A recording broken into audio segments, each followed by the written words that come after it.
All right, just a quick garden update and trying to get my figs getting ready for dormancy. But I will say I got my 2 Ruby Crisp in. One there and one there. Got them transplanted, or not transplanted, put in. But to kind of help them out through the winter time, I've got them covered up with leaves and these tubs over the top of it, just to help insulate. Last year, I did these 3 figs with appliance boxes and filled them up full of dry leaves. You make sure you use good dry leaves, and this is the growth we got on. I mean, they're 6 foot tall, maybe a little taller, but got real good trunk size. You know, good 2.5, 3 inches worth of trunks on them.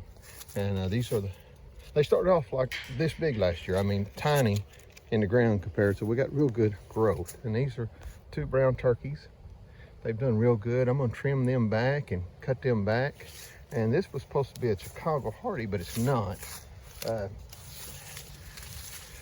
Here's a leaf on it. Let me get that right. There's a leaf on it, and it had these green fruit on it. Now these won't get ripe, but they would get bigger than that, say $half size.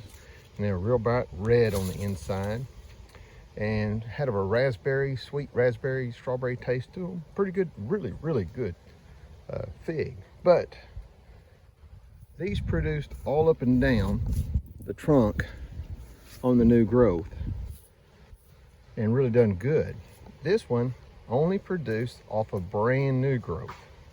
So that's why it got cut way back. I'm just protecting the main trunk of this thing, so the new growth will hopefully produce more figs next year. Now, these other 3, or other 4, this is a Celeste. I'm gonna call this a Jasper. This comes from our old place, Mom and Dad's old place. It's a fig that was planted in 1920 that's still growing and still going. I was able to get a root, not a root, but a little sucker with root on it and get it going. It's been in the ground probably 3 months. And it's Del San Juan right here. It's been in the ground probably about the same 4 months. So I've got them stacked full of leaves, covered up these tubs, and they're ready for winter.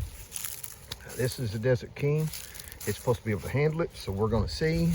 Since we're only gonna get Brave a fig off of it anyway. This is this year's growth, so hopefully next year it'll make something. If not, this one is coming out. Now that's a tomato cage in there, and that's around my Texas peach. And I've got it filled up full of leaves in there to protect it. So hopefully it'll do good too. And that's an idea y'all might use. You might take some old tomato cages and stick them over your figs, fill them up full of dry leaves, and see how they make it through the winter. Maybe a good way to insulate them. Now I just threw this little screen over it to kind of help hold the leaves in too. That's the only thing I worry about. So that's a quick update. Like I say, I really want to protect my Ruby Crisp, so that's why they're covered in tubs too. Onions will be coming. Get them from Dixondale. They'll be here December, second week in December. So bed ready to go. Turnips are looking good. Been picking them for a while. Some cabbage still growing. Some garlic coming up. So everything's doing good. Anyway, just a little quick video update. Like I say, this is a way you can protect your figs, especially small ones, through the winter time.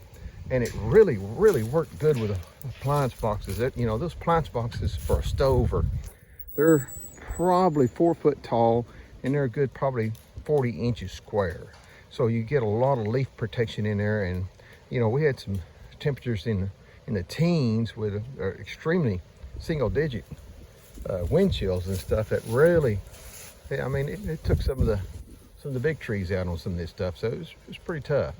But anyway, that's one way to do it. If you can find you some old appliance boxes on these bigger figs, then you can trim them up, put the boxes on top, fill them up full of dry leaves, put the top back on, and you're good to go.